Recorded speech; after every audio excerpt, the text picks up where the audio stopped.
Welcome to Party Hills Podcast. This is episode 4.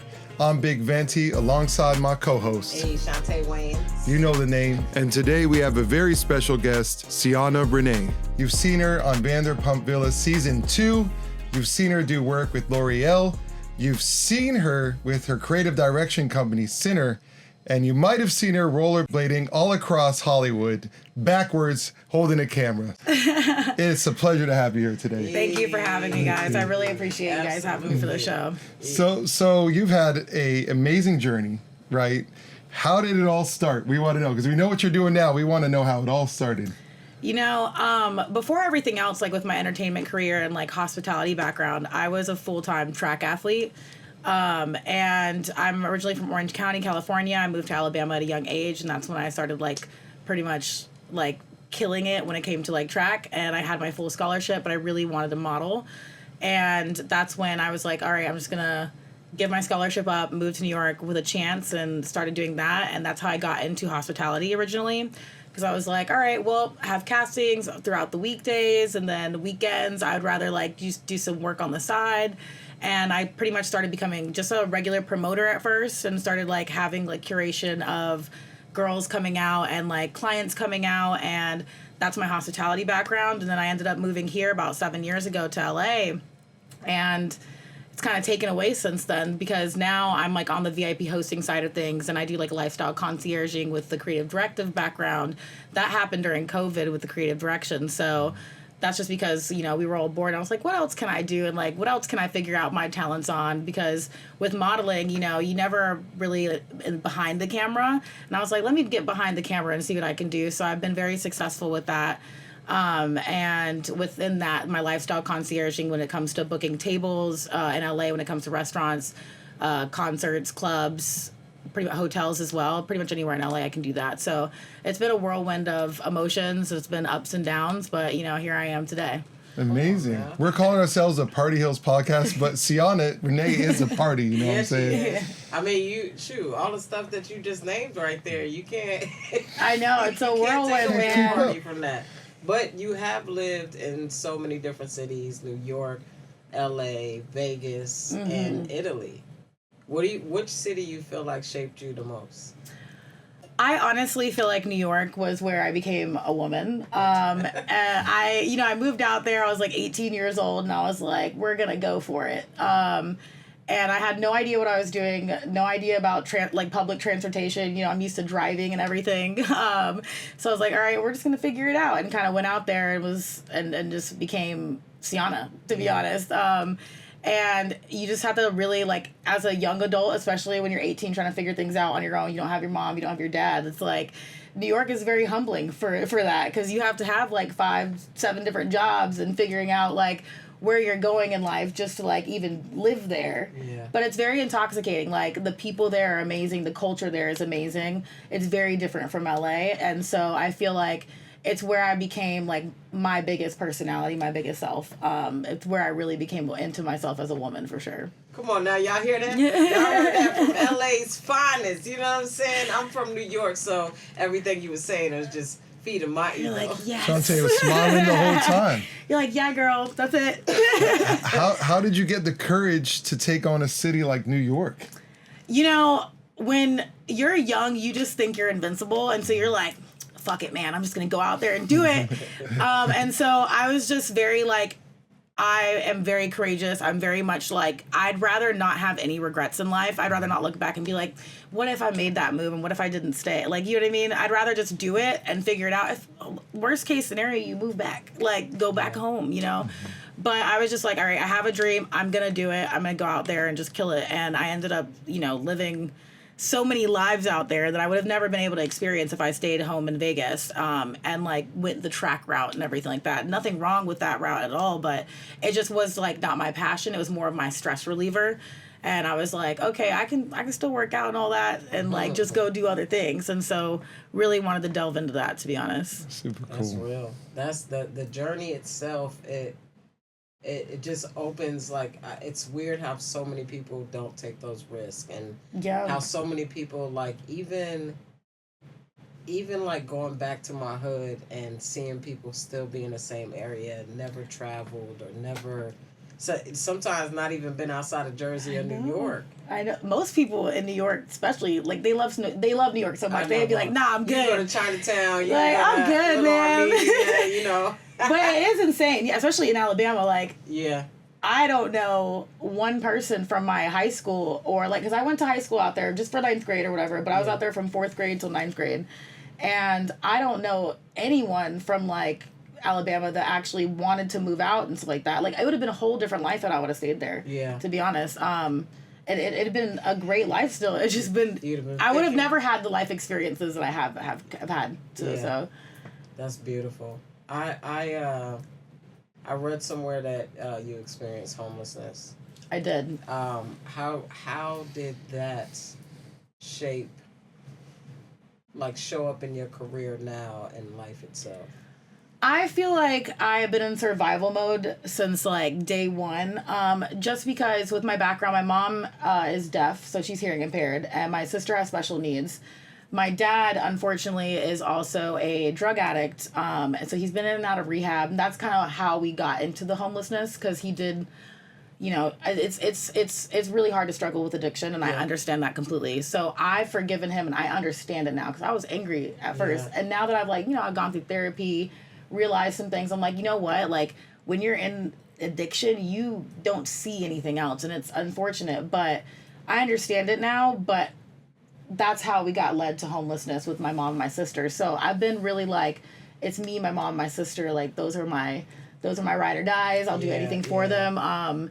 And I feel like it's transitioned into like, okay, well, we're not gonna not do things. We're not gonna be lazy. We're gonna have to just keep it going. Like, you know, when you get down and you get sad, feel that for sure. But you have to just kind of like pick yourself back up and be like, all right, well, would I rather experience this again, or would I rather just continue to keep going? And sometimes I can't relax. Yeah. So that's kind of like how it's transitioned over into like, okay, Sianna will be in panic mode all the time, just because even when she's in a comfort, I'm like, all right, I'm in a comfortable situation, I'm okay. Yeah. I'm like, oh crap, I'm okay. Yeah. Okay. Like, that's nice. It's a nice feeling to feel that. So it's definitely something that I've been working on, just to be a little bit more relaxed instead of like, Sianna, like you're in survival mode. But it's just because of the fact that I don't want to go back to that. I would love for someone to never experience that. Yeah. Did experiencing homelessness as a child force you to grow up faster? Oh, 1,000%. I've always been like even with my mom, like helping, because my mom was she's an early child development specialist, so she's always working, and I would be taking care of my sister and everything, just because I didn't have my father to really like help out and everything, right? So definitely it's made me like who I am today. Definitely very driven and very independent and very like go-getter. But it's because from a young age, I was definitely like helping out with my mom and my sister, and like kind of just being like kind of the dad, like, and being like, all right, well, I'm gonna teach my sister to hula hoop, and I'm gonna teach my sister how to swim, and like things like that, things that like usually a father would step in and teach like my sister, you know. So it's definitely transitioned over. Sometimes it's the people who go through the darkest things that carry the brightest light, and that's what's so amazing about you. And Shantae observed it as well.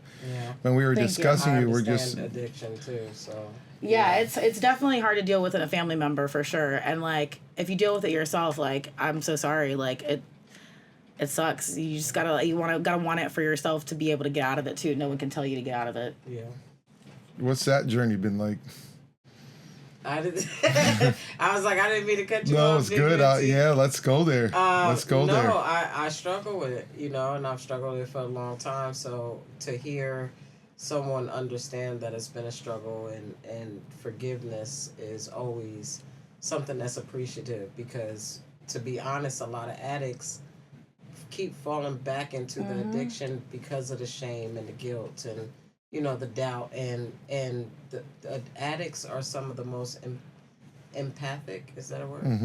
Empathetic, yes, type of people, which is why they try to consume themselves in these addictions, because they feel. Oh, for sure. You know, for sure. But it's an experience that a lot of people have to deal with, and you know, I totally just understand that whole life. Yeah. Yeah. And in both situations, Shantae experiencing it herself and you experiencing it with a loved one. Yeah. What's beautiful is you've both turned it into something productive. Yeah.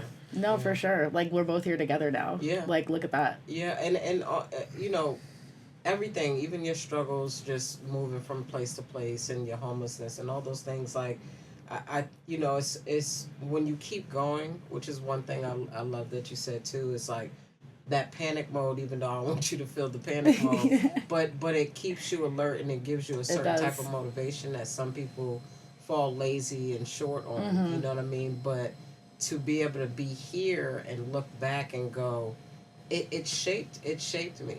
Yeah. You know, and I'm grateful to still be alive because I've watched a lot of people pass away from this disease.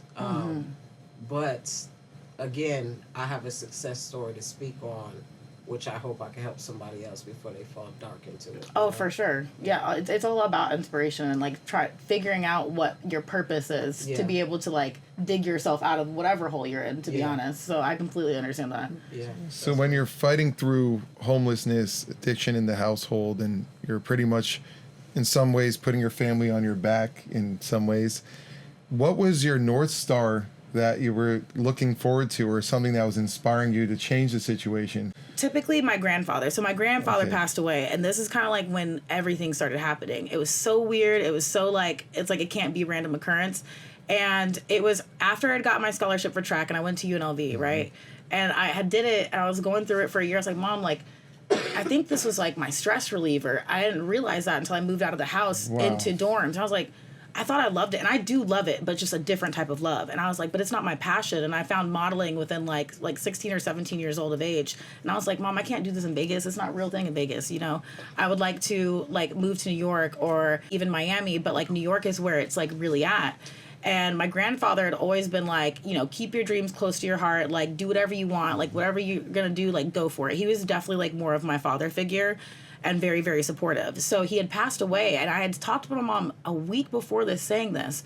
He passed away a week later. After he passed away, I had gotten an opportunity. It was a model house. That's a whole nother thing. I lived in a model house with like 20 girls at one point, but I had an opportunity to like get my whole book together. You came ready to Vanderpump Villa, yo. Yeah, I survived the model house. Listen, so different. But yes, went there. It was definitely an enlightening experience for sure. How did you first hear about the model house or make it there? Because you're doing track, and this is a big switch now. How did this switch happen? So during high school, I started doing pageants. Actually, I did one pageant, and I was like, all right, I'm not like a pageant, like a cookie cutter pageant girl, but I'm a little like, I'm a tomboy. I'm not that much of a girly girl at this point. Like now I've changed a bit. I'm more on my feminine side for sure. But when I was like high school, I was like baggy t-shirts and sweatpants and all that.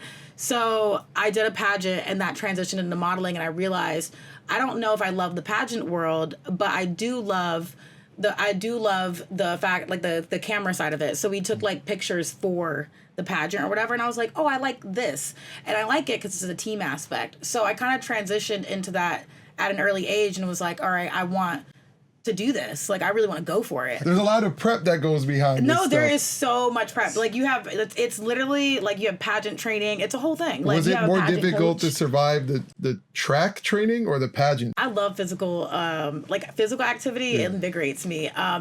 So for me, it was definitely like taking it out of my comfort zone to be put into a pageant world. Because you got to be graceful. You know what I mean? Like, I'm over here like a tomboy, and you have to be like graceful and like learn how to walk. Now that I've been a model for so long, I understand that. But it took me a minute. It's a completely different world. And I was like, oh, okay, I got to learn how to walk in heels. Like, but you had to do that for modeling. Yeah, but I didn't do modeling until I did the pageant first. Oh, pageant and that was like my first like toes dipped in the water, and I was like, oh, okay. You got these in Jordans. This is different. Okay, cool. So I just had to learn a whole new side of myself, and now it's kind of like a beautiful mesh of both. Like, I'm still very athletic. I skate, I rollerblade, but I also like model and like, okay, take pictures and be cute. I knew there was a secret behind the rollerblading videos, because I want y'all to look at, what's your Instagram page? I am Sianna Renee. I want y'all to look at this Instagram page. She's doing some black magic or Olympics or something like that. It's not normal coordination. I don't have coordination like that, so I don't roll. Do you rollerblade? I love skate. Well, I roller skate. Oh, we gotta do that one day. I love it. Okay, yeah. And Shantae's asleep. She be in the gym, like, she's getting kind of ripped, man. man. One good thing about my body is when I actually start doing stuff, like, I'm not being funny, but I could go lift weights for a day or two, and I could feel my muscle already, like, forming. Yeah, you probably have muscle memory. It's all about muscle memory versus, like, some people that have never, like, worked out before, they have to build that muscle, but you have muscle memory, so it's just there. It'll snap back. That's real New York. Snap back. Cool. So then you go into modeling, and was it super competitive? What's it like trying to enter an industry where there's so many castings, you got to go up against so many people? You know, you have to be super confident in who you are to be a model. I will definitely say so, because you're getting told no a lot more than you get told yes. Okay, you might be going to 5 castings a day, and you might not get any of those, and you might get like 3, maybe like one a week or whatever, right? So you're getting told no a lot, but it's not because you're not gorgeous. You're a model. You got signed. You're gorgeous. You're gorgeous. It's not about that. It's just about like what they need, and you can't take offense to like what they need for what the creative director vision. And now I understand that because I did creative direction. So I'm like, no, I have a vision. I want this, this, and this, and it's very particular. It's very niche. And unless it's like you blow me away, you're not changing your opinion on exactly what type of person that you want to portray your vision. So I understand it now, but back then maybe I'd be like, I don't know. Now I'm comparing myself to people. You don't want to do that. It's the worst thing you can do is compare yourself to somebody else. Like, that's not you, baby. Yeah. But they're going to hire you for you. And once you get the yes, you're going to feel like invigorated and happy and all that. But it's very competitive. It's a lot of waiting around. You're going to cast. People think it's this glamorous lifestyle. You're going to castings and you're going here, here, and here, bouncing around, and you're sitting waiting for like 3 hours just to go to this one casting that you're probably going to get told no about. Yeah. And you're like, all right, this is a bit disheartening for yourself. This is a bit like, you're like, okay, should I even keep going? Or like, it's very doubtful, right? Like, so you have to be super confident going into it, being like, you know what? They're either going to like me or they're not. And it is what it is. And that's okay. It's interesting because acting wise, like they tell you same kind of spiel of they're looking for somebody specific. The difference with acting is you can actually go blow whoever is the final decision or creative, you can kind of blow their mind enough to maybe show them a different vision. For sure. For sure. What I mean? But I would assume selling a product, it's changed now. Kind of like that's what you're doing in modeling, right? Yes, like of course. It's changed. The modeling industry has changed so drastically now because realistically now I feel like because like social media is in play and everything, you can kind of if you have more of a following, they might hire you versus the other one that they originally liked just because it is free marketing. It's a great marketing tactic. Like it's great. Fantastic. But they have like transitioned back into more of maybe just the modeling for certain like campaigns just because it's different. Like sometimes you're going to be fantastic on social media, but like translating that into a campaign picture for L'Oreal might be a bit different just because you're not used to actually modeling for like years on end. It's all about practice at the end of the day. Like you're learning your angles, this, that, and the third. But if you're on the other side of it, which is like more like influencing and also modeling, you might just saturate yourself a bit just because of the fact that like you're used to one type of videoing or photography and things like that. When it comes to the fashion world, it's a bit different. Let's dig into that. What are some of the invisible skills of modeling that you had to learn and develop? Well, for sure, if you're a runway model, you're going to have to figure out different walks. Like, there's some ones that are more high fashion, and you're, like, no arms swinging, and you're walking fast down that runway. It's very much, that's, like, a more high fashion walk. Mess that up. Yeah, and it's you're like in heels doing this, too. It's like a plank and walking at the same time. Kind of, like you put your shoulders back. I don't even know how to, and you're, like, you're just going really fast. Because I remember this one casting, like, walk faster. And, like, no, go back and do it again, walk faster. I was like, how fast do you want me to walk? Right. Like, you know what I mean? In heels. In heels. And then sometimes they'll have, it's more of like, you know, if you're doing a lingerie or like things like that, it's going to be more sensual, more sexy, or more playful, like Sports Illustrated, more playful. And like, you know, as a model, you have to be like fluid to be honest. I feel like the best models have been fluid their entire. They can do every type of modeling versus just one type. And no shame in the game if you have one thing that you love to do and that's it. I love and pride myself in diversity, so I like to do all the different categories. Yeah. So I'm like, I'll be playful and happy one day, and then one day I'm just very serious. But a lot of people, they have this thing that they think that models don't smile. No, that's just high fashion modeling. That's just one category of modeling. That's all you see, but you think that's what you're thinking of. Now there's like a lane for commercial modeling. There is a lane for more so influencer modeling. There's a lane for like curve and plus size models now. So it's changed drastically from back like when we had like Tyra Banks and Naomi Campbell. Everything has changed, and it always does. Like every 5-10 years, it just goes back up and down. Yeah, and like Shantae and I are low key part time models right now. Yeah, you know what I'm saying. We got it. We got it. They let us in. Cameraman in the back. Yeah, man. We'll show you some poses at the end. I know that's right. So you go through this amazing journey, track, pageants, modeling, and now we turn on Hulu. Yeah. And we see your shining smile.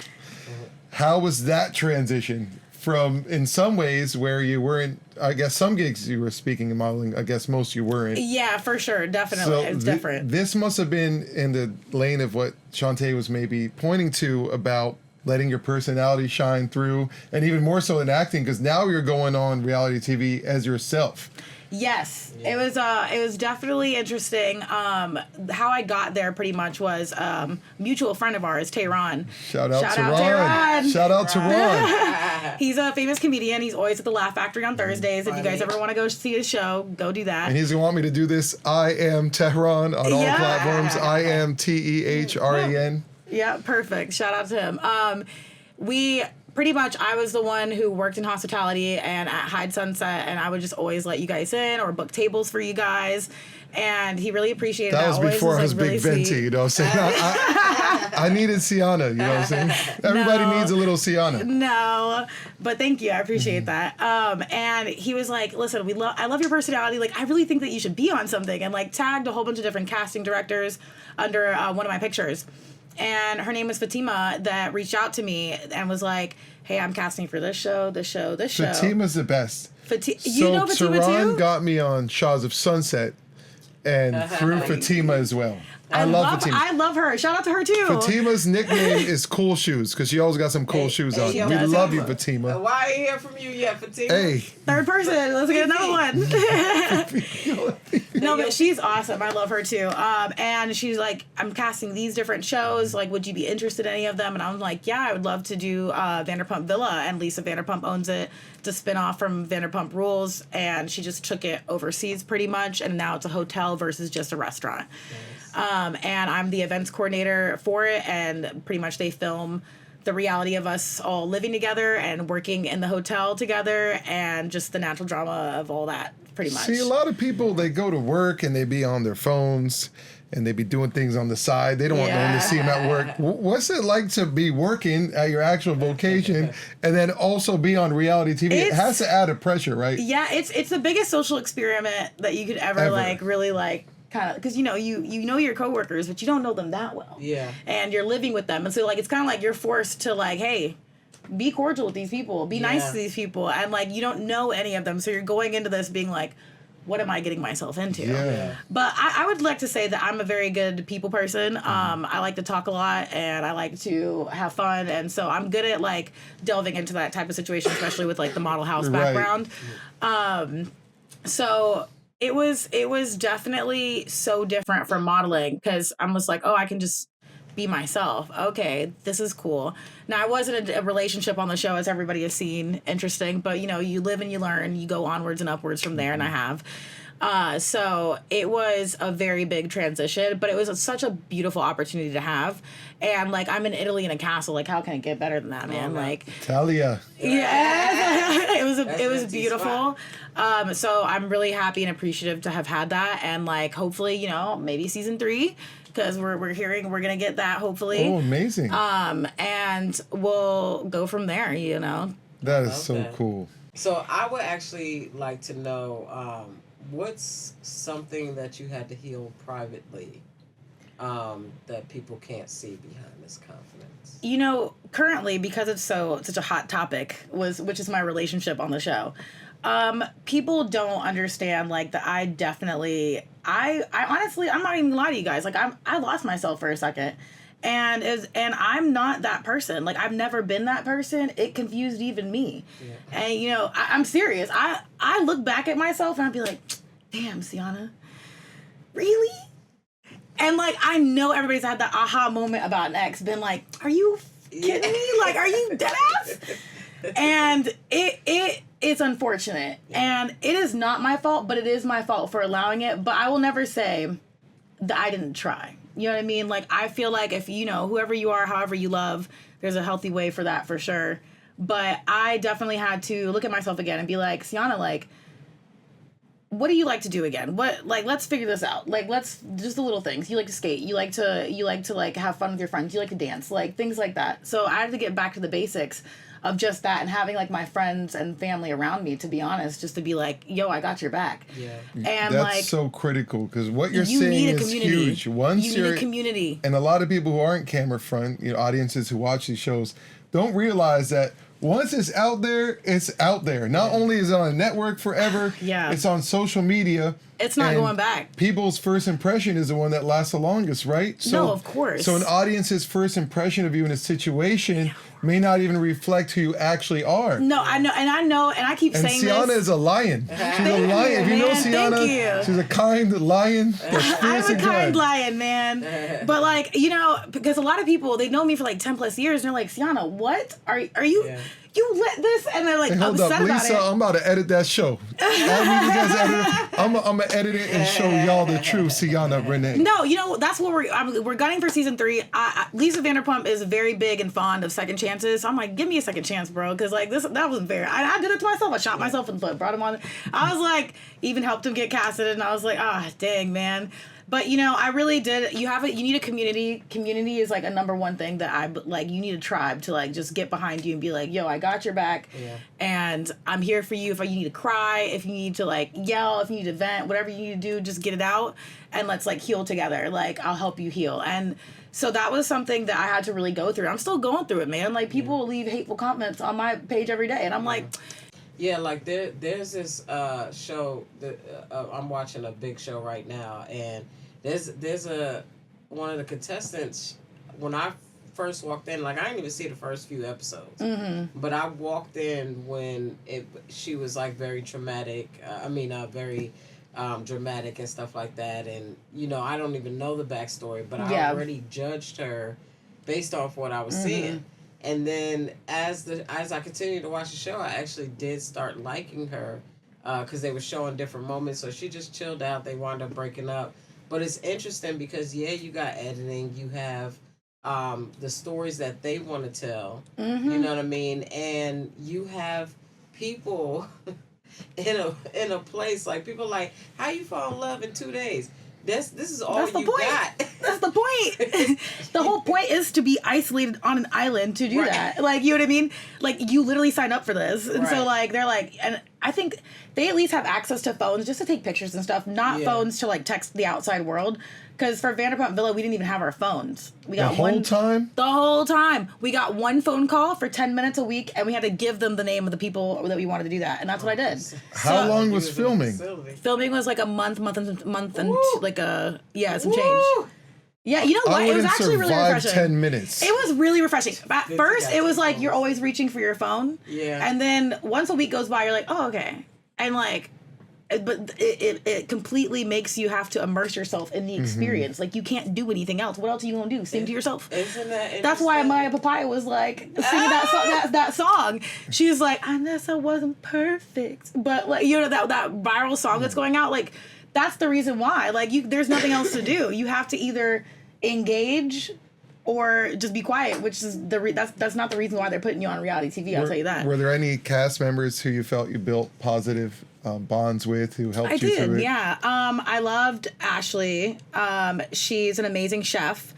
She's from Atlanta, so like, and she has her own catering company and all that. And so, and she's do you know what I'm talking about? No. But she's amazing. I love her. We literally, and they didn't even incorporate this, we played spades so many times. Like, we were just, on our free time, we were just playing spades. And then Andre, I really like Andre, and he lives in Texas. They were really, like, pretty much the entire cast was pretty cool, but it's just my relationship that kind of got like it's too much for the entire cast, and I understand that now for sure. But the people that I definitely grew close to were those two. You could tell Andre is just a really good dude. He is, man. He really is just a good dude. Like, I feel like there's definitely like maybe some things on other sides, but as a friend, he's a solid friend. I don't know anything about like the relationship with Gabrielle and everything, but other than that, friendship wise, good friend. Andre, solid I'm guy. a bigger brother. Shout out to you. Shout out to you for setting the trend of how gentlemen should act. Yeah, man. Solid guy. I wonder, there has to be a message or do y'all even come out of the reality show going, understanding that you didn't have your phone and what you had to do without that phone? Because, I mean, at least, I think, Venti, you were around the same age, but we didn't have certain things which made us bond more with people and have actual emotions. And, sure. You get like, you're just like doom scrolling at the end of the day. Like most of the time you're just like, oh, I'm bored, I'm gonna doom scroll. You know what I mean? But like if you're bored and you don't have your phone, what do you do? Right. Yeah. You know? So it definitely, it forces you to just like have to communicate with people and actually have to make connections, and that's like essentially what you need to do. So I mean, Shantae and I did have AOL Instant Messenger back then. And today we're working on a project on Canva. Your creative vibes. You know about Canva. So my phone dies, and I felt like my world's ending. First of all, oh my God, I feel like I call Shantae too much. I call her 4 to 5 times a day. So now the phone's dead, and then all of a sudden I see some text on the screen. Are you still there? As he's doing stuff in the document, I'm texting him. And now we're chatting. You know what I'm saying? And even not having like FaceTime, it made it difficult. Or hearing someone's voice, it made it difficult. So to think to have nothing at all. And it's a beautiful thing in a way because it does force you to be in a situation where you immerse yourself more, you build more meaningful relationships with people. Would you say you wouldn't have bonded with Ashley and Andre the way you did if you had your phone? Yeah, possibly, man. Like, because like I feel like you miss out on so much when you have your phone in front of your face instead of just living in the moment. You're not living in the moment when you're on your phone. You're trying to like record things. It's beautiful out there. Like, why wouldn't you want to like memories? You know what I mean? Yeah. But it's definitely like it's such an interesting concept to just not have your phone. Like, if you could like not have your phone for a week in LA, oh my God, I can only imagine. Like, you know what I mean? So you lived in the moment, and now you, in theory, are living in the past because you're watching yourself on television, what happened in the past. What's that like? Do you sometimes want to jump up and scream and be like, don't do that or do this? No, I mean, I do it all the time. I'd be like, damn, Sianna. yeah, he got you, man. He had you, and for sure. But like, you know, at the end of the day, like even how she said with Huda, these are real people, guys. Like come on, when did we get into bullying again? Like, what makes you want to reach out to that person and be like, not like essentially you suck. You know what I mean? Yeah. Along the lines, you suck. I don't like you. You know what? You know what that is? Thank you. You know what that is, Sianna? That's people projecting their inner discomfort or unhappiness with themselves. No, for sure. That's all that is. And the thing is that like a lot of people, you know, they don't even get the experience to meet like celebrities every day. And like, you know, I lived in Alabama. I understand that. Okay, unless you get out of Alabama, you might not see that much. You're not experiencing like the entertainment culture. Like, we live in LA, we know what it is. Even if we weren't in the industry, we probably still know what it is just by going out. You know what I mean? But if you live in like Alabama, Texas, like Kansas, like you might not experience that. That's more than half of the nation. Like, you know what I mean? So realistically, these experiences that we're experiencing, I call it like 5% experience. Like experience of like, we get to experience like these beautiful clubs, like LA lifestyle. Even though it's different how it was, it's still an LA lifestyle. I love LA. I love Party Hills. Party Hills, the Hollywood Hills. Party Hills, man. It's Party Hills.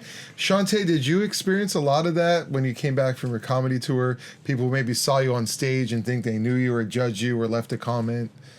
Yeah, you get, you know, I mean, part of it was the especially addiction, being a comedian, right? I know that. Yeah, you know, like you'll, you know, I've had episodes, you know, on stage, and the crazy thing is, I mean, you can't fault them, right? They paid money, they probably got a babysitter, they travel. Yeah. But the human in you want people to go, I hope she's okay. You know what I'm saying? So like, there's moments where I go, I know I messed up, guys, but I just lost 5 people back to back. You know what I'm saying?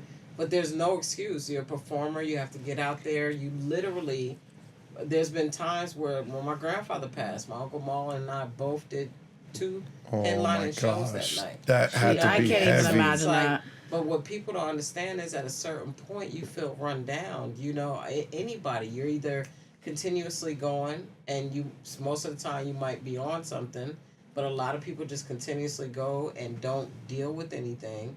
That's a different burnout, but you know, for sure. Sometimes you really have to sit back and heal. And what my career in dealing with death did was I have to keep moving, but I never got to actually go through the grieving. Yeah, it is really hard. I feel like as, you know, a public figure, or if you're the face of something, you're always having to like seemingly keep it together. Yeah. Like, you know, even if you're like going through like a depression state or an anxious state, you're like, all right, well, I got to turn it on for everybody else. Yeah. Because this is like, you're an inspiration to others now. You're like, there's a little girl, there's a little boy looking to be like, Mommy, I want to be like that when I grow up. Yeah. And that, I will say that was for sure on the show one of the biggest disappointments, because no one got to really know the real me. But you know what? People that know the real me, that's all that's all I need, to be honest. You have your support system. You know what I mean? Like, at the end of the day, these people know who you really are versus you're the outside perception of you.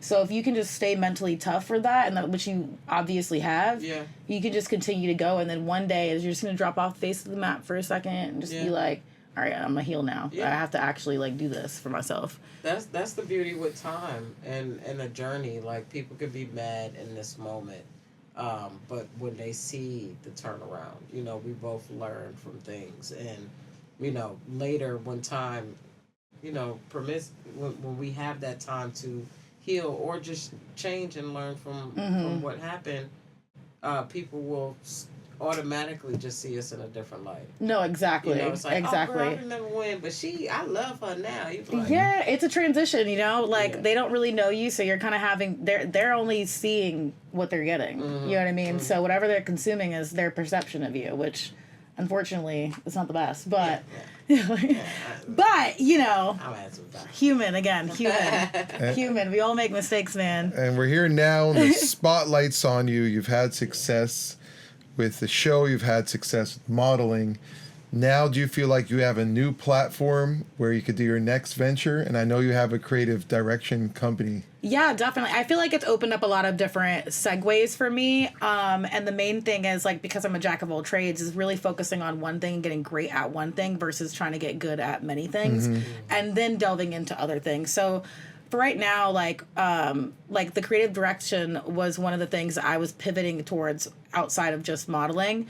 And, like, I love that being behind a camera is so different than being in front of the camera, but it gives me the same feeling. Like, when when I hire the model and I hire the, like, makeup artist and the photographer and I come up with a concept and it actually permits the camera, like, as soon as, like, the photographer's, like, taking the picture and she'll show me and she'll, like, go back through, like, a couple of them, and I will scream. I'll be like, yeah, man, that's the shot, and I will literally be doing, like, my little dances. I'll be like, yes, like, legitimately, like, SpongeBob type stuff. Like, you do the plank walk again? Yeah, do the plank walk again. I literally get so happy, and, like, even the models start cracking up, because, like, the way that I react is, like, a pure reaction, like, yes, that's the vision, and that's how every, like, brand, realistically, I'm sure that's how they feel. Like, they're like, that's the shot. And it's just so beautiful because it's such a nice collaboration of a team effort.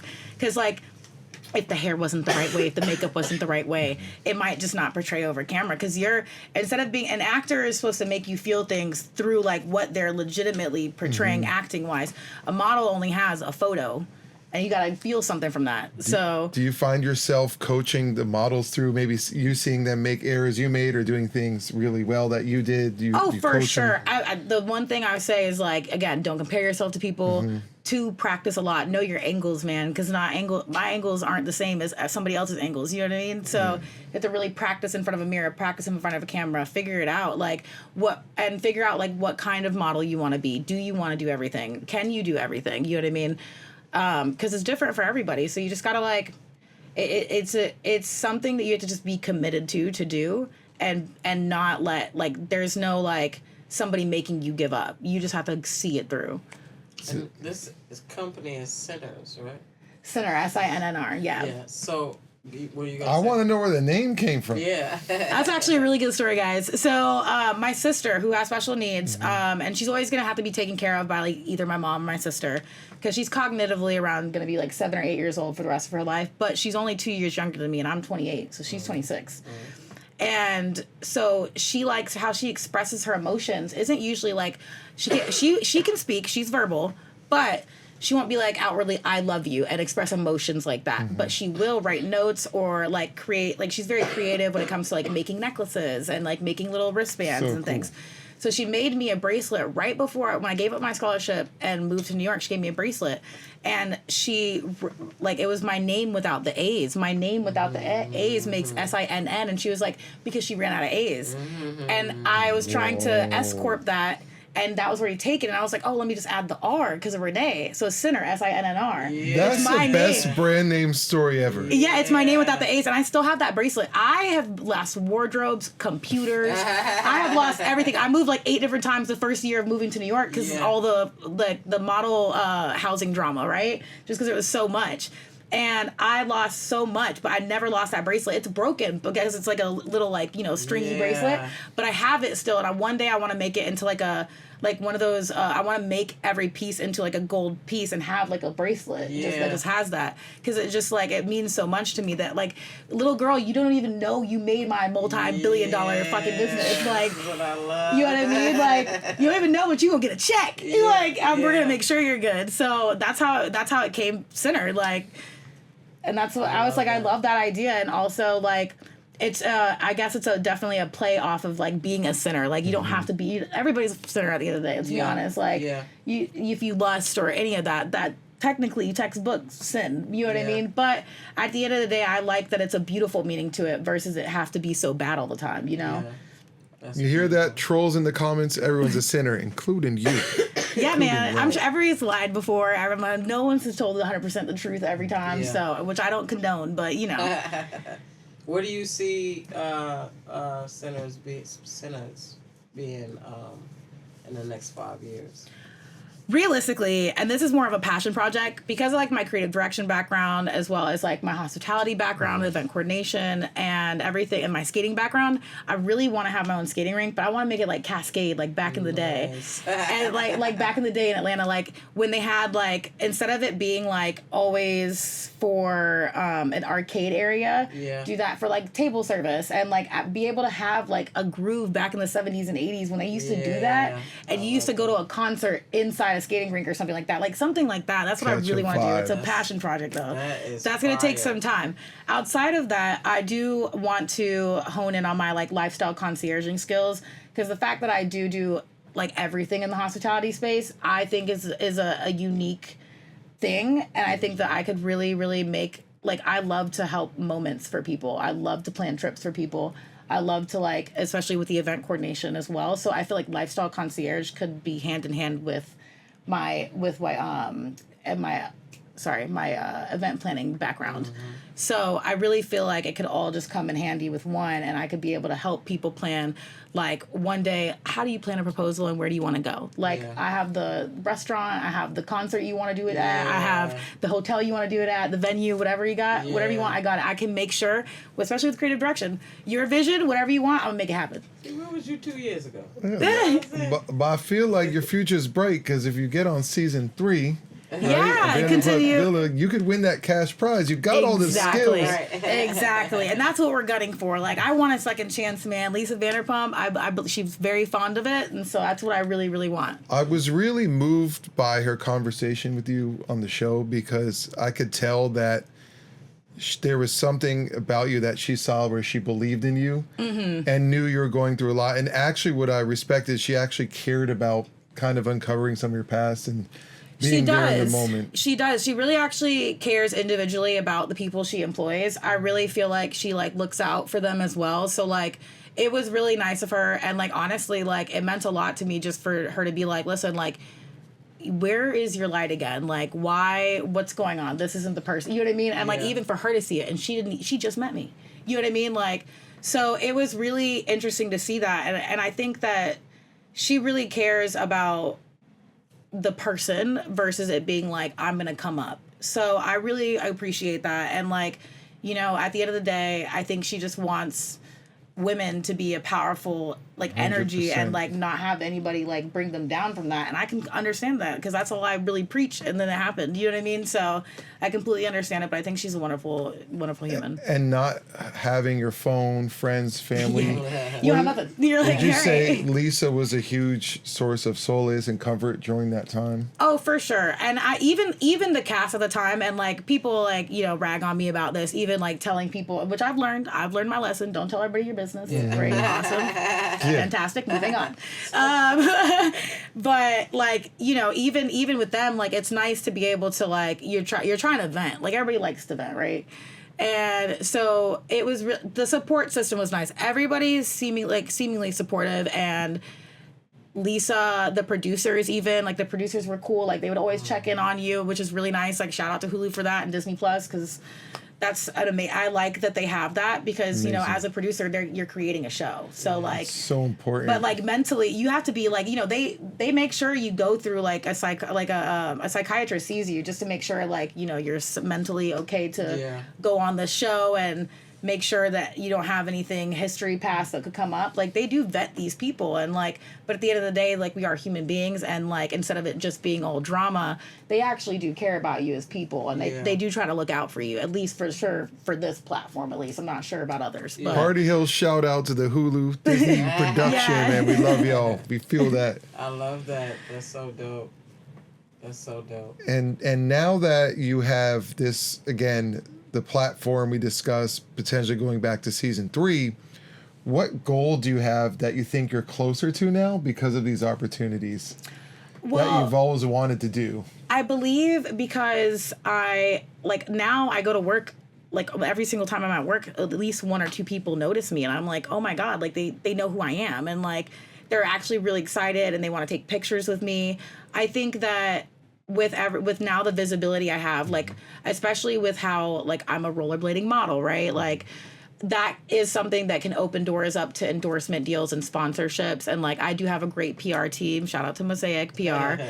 Jen's my girl. I love her. Jen, good job on the bio. Good job on the bio, girl. And honestly, like she's just like, listen, just be you, be yourself. And like because of the fact that I was myself, even in those dark moments, people still see me for who I am. They still like want to see what else I do on a daily basis outside of just being that event coordinator on the show. You know what I mean? So it's nice to be able to give myself a platform and like know, hey, like this is how I grew up, and this is how I became who I am today, and this is what I want to do. So it's really nice to be able to like have that platform of just being seen, to be able to be heard. And if I were to go back in time and go to that little girl who's fighting for her life, who's homeless, who's had problems with her father's addiction and growing up, and told her, hey, one day you're going to be on TV and have all these opportunities, would that little girl believe me? You know, I always, like, for me, I'm so competitive. So when I do something, I want to do it, like, the best. So, like, for example, when I wanted to run track, I was like, I'm training for the Olympics. And that's what I did. So I'm so proud of myself that I've gotten here today. I've lived, like, 7 different lives. And people are scared to start over. Yeah. I've lived, like, 7 different lives in this 28-year lifespan. It makes 0 sense, but I've done it. And I will say that it's the most freeing thing just to be like, you know what, I'm gonna pivot. I'm just gonna keep pivoting and figure out what like you love to do and just not let anything hold you back. That's beautiful. I love that. That's shoot. There's nothing that can be said after that. Yeah, I'm like, this is amazing. This has just been an amazing episode.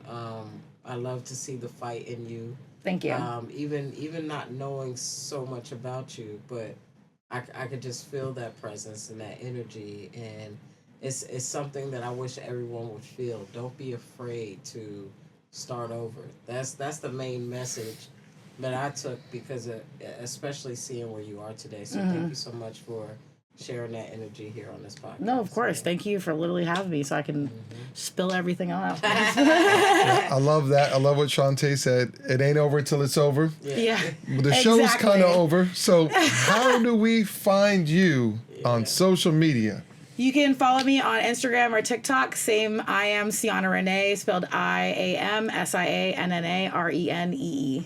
And if we want to check out SINNR, how do we find SINNR? And that's I am SINNR, SINNR. Yep. Fire. Look out, everybody. You know, we're going to manifest this. Season 3. Yes, Vanderpump Villa. We're gunning for it. Sianna's going to be on there, and she going to win. I know that's right. And if not, listen, still onwards and upwards. We still going to move something. We're going to make some motion happen. That's who Sianna is. That's the end of plug right there. Hey, follow me at C Wayans. Follow the podcast, Party Hills Podcast. I'm going to let you say yours. Yeah, find me B.I.G. Venti. And you know what? It's about time to do a music video. I got this song with La Russell coming out, Wake 'Em Up, coming out this summer. Maybe Sianna's going to be the creative director. I don't know. I'm kind of feeling myself. I kind of feel like I'd be a runway model or a pageant winner again. No, literally, listen. Yeah. We'll have your body right. Yeah. We'll have your tea. Let's do it. Hey, I'm off on August, but go sign up for my email list, cwayans.com. I'll be back on tour starting in September. Yeah, we're going to have to see your show. Do it. Peace and blessings.